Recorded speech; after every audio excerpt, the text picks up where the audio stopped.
किंवा ही तुम्ही सगळी लावलेली जी ताकद आहे, मला असं वाटतं की उद्यापर्यंत नोटिफिकेशन निघालेलं असेल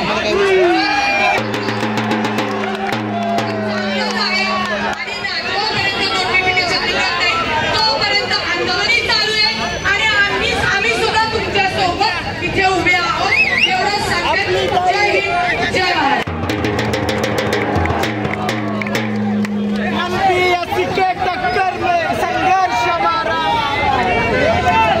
ताईने आपल्या एकदम क्लिअर काय भावना असतील त्या स्पष्ट केलेल्या आहेत. ताईच्या मनात कधीही खोट नसते, कधीही गुंडागिरीचेपणा नसतो.